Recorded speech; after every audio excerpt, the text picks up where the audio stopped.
Bismillahirrahmanirrahim. Assalamualaikum warahmatullahi wabarakatuh. Kita ketemu lagi di kuliah Kesehatan dan Gizi Prodi Pendidikan Islam Anak Usia Dini Institut Agama Islam Negeri Surakarta pada topik ke-6. Nah, di topik ini kita akan membicarakan tentang pemberian makan dan penyusunan menu bagi balita. Jadi ada dua topik, yaitu pemberian makan dan penyusunan menu ya bagi bayi dan balita. Baiklah, di sini kita akan memulai saja. Capaian pembelajaran kita kali ini, mahasiswa harus bisa menjelaskan prinsip-prinsip pemberian makanan pada bayi dan balita.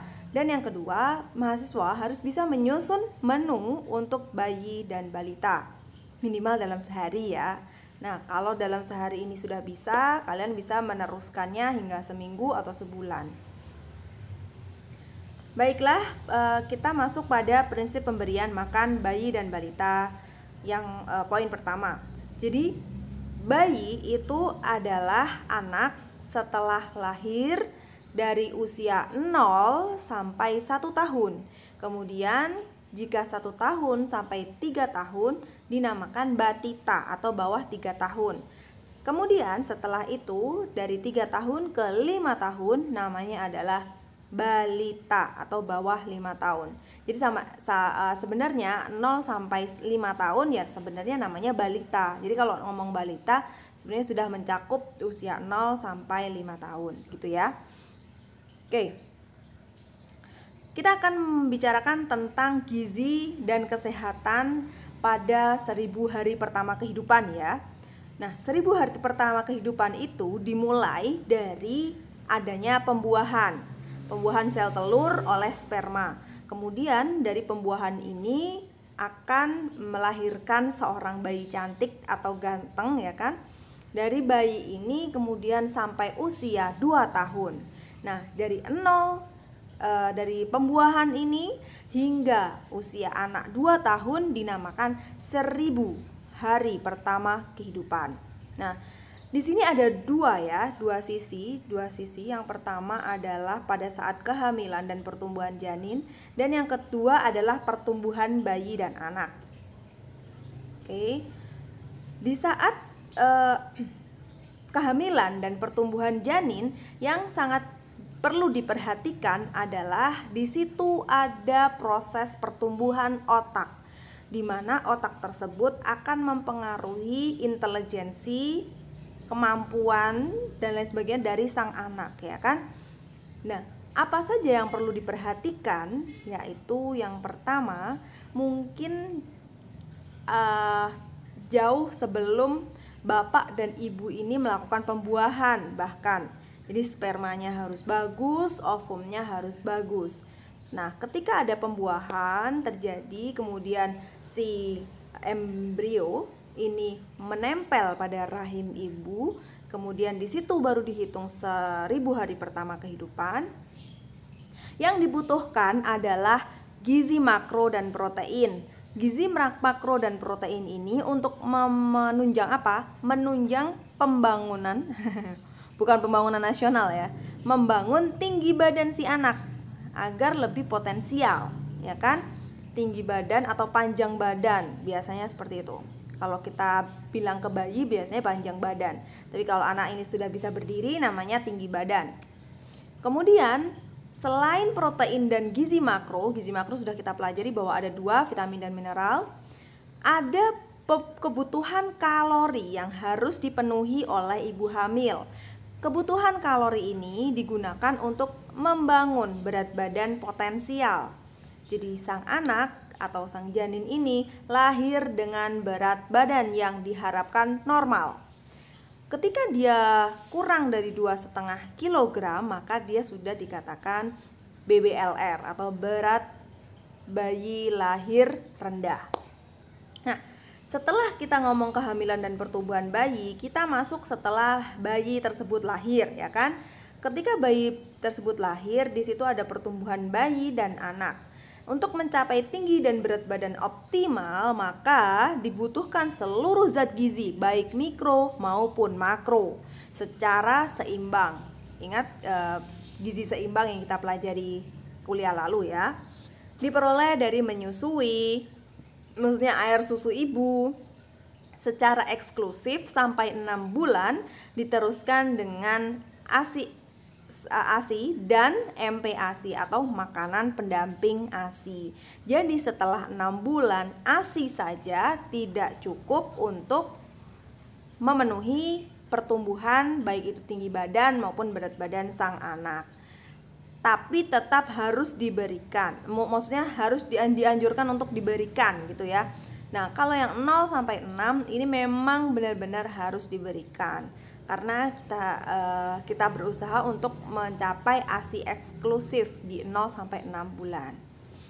Oke. Kita akan masuk ke yang pertama, yaitu prinsip pemberian makan bayi. Di sini ada panduan cara penyajian, tekstur, dan frekuensi makan untuk bayi dan anak di situasi normal dan bencana. Nah, ketika ada bencana dan situasi normal, itu sebisa mungkin pemberian makan dan penyajian tekstur serta frekuensi pemberian makannya seperti ini ya.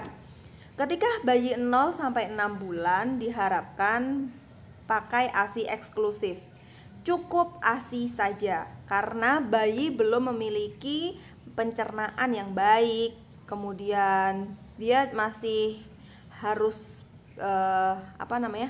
mendapatkan zat-zat penting yang ada di ASI, sehingga dia harus pakai ASI eksklusif. Nah, ini saran yang harus kita sarankan pada ibu-ibu setelah melahirkan, dimotivasi ibunya untuk dapat terus menyusui anak usia 0 sampai 6 bulan, hanya mengkonsumsi ASI saja. Ya, jadi enggak yang kemarin tuh enggak ada tuh air gula, enggak ada susu formula dan lain sebagainya. Nah, misalkan ada keadaan darurat di mana ibu tidak dapat menyusui sang anak, maka barulah ada pengganti-pengganti yang dapat menggantikan atau sebagai pengganti dari kebutuhan gizi sang anak umur 0 sampai 6 bulan tersebut ya. Tapi ingat, tidak ada yang bisa menggantikan ASI. Nah, selanjutnya ketika bayi sudah menginjak usia 6 sampai 9 bulan, maka lanjutkan menyusui tetap dan ada tambahan makanan pendamping yang dinamakan MPASI. Nah, MPASI ini bertahap diberikan 2-3 kali dalam sehari sebanyak 125 mili hingganya ya. Jadi satu hari itu bayi ini memakan 125 mili, 2-3 kali makan dan 1 sampai 2 kali selingan. Nah, bagaimana cara penyajian atau tekstur makanan yang disajikan? Di sini, makanan dibuat dengan disaring. Tekstur makanan lumat dan kental. Jadi tekstur makanannya itu lumat, lembut dan kental. Kemudian pada saat bayi menginjak usia 9 hingga 12 bulan, maka lanjutkan menyusuinya dari 125 mili makanan dilanjut hingga 250 mili, 2 kali lipatnya.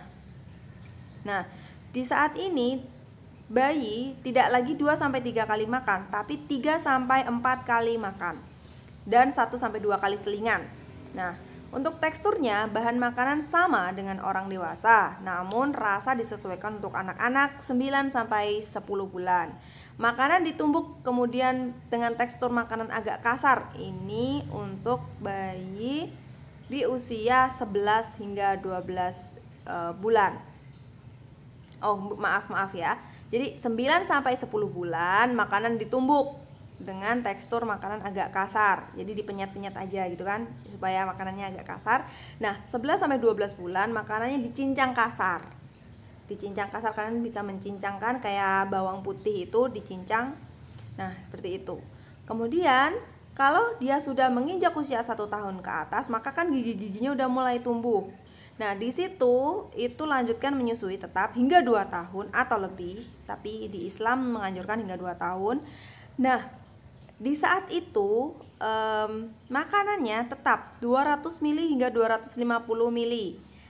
3 kali sampai 4 kali makan, 1 sampai 2 kali selingan. Namun, bahan makanan untuk dewasa dapat juga digunakan untuk membuat makanan bayi dan anak. Nah, ini masakan-masakan biasa, masakan rumahannya ibu. Pada usia ini, menu untuk anak-anak dapat disamakan dengan dewasa, namun rasanya disesuaikan. Rasa yang sesuai untuk bayi, dia tidak terlalu manis dan tidak terlalu asin, ya. Kemudian ada 6 syarat makanan pendamping ASI ini. Yang pertama, frekuensi. Jadi, berikan makanan pendamping ASI sesuai dengan yang dianjurkan. Misalkan yang tadi ya, 0 sampai 6 bulan itu dia 2 sampai 3 kali makan. Tapi kalau sudah naik usianya, dia harus 3 sampai 4 kali makan. Kemudian jumlahnya berapa mili atau berapa gram yang harus diberikan. 1 gram dianggap sama dengan 1 mili ya. Jadi tadi yang 125, kemudian 250, kemudian 200 sampai 250. Nah, kemudian ada tekstur. Tekstur ini adalah bentuk atau ya tekstur ya dari makanan yang akan diberikan. Apakah lumat, harus disaring, atau kental, atau makanan dicincang, atau ditumbuk biasa, atau bahkan sudah sampai ke makanan tahap orang biasa atau makanan rumahan. Kemudian jenisnya apa? Jenis ini harus menganut pada gizi seimbang. Anak-anak itu berapa kemarin sumber karbohidrat adalah 35%, kemudian lauk pauknya 35%, buah dan sayurnya adalah 30%. Nah, selanjutnya adalah aktif. Memberi makan pada anak dengan MPASI ini bersifat aktif atau pemberian aktif. Jadi anak tidak hanya menerima, tapi dia juga harus bisa berinteraksi dengan si pemberi makan, berhadap-hadapan. Kemudian mungkin anak akan memegang makanannya, memakannya sendiri. It's okay, nggak masalah. Namanya adalah pemberian makan secara aktif. Itu yang memang disarankan untuk MPASI. Yang keenam adalah persiapan yang bersih. Jadi apapun makanannya, kalau misalkan tidak dipersiapkan dengan bersih, yang ada malah jadi bahaya. Karena apa? Mikroba dan lain sebagainya itu bisa saja ikut masuk ke dalam makanan yang akan kita berikan nih pada anak. Kalau dia sampai masuk ke dalam anak, nanti mikrobanya di situ berkembang biak, bisa jadi mencret, bisa jadi mungkin infeksi lainnya yang dapat membahayakan si bayi kita.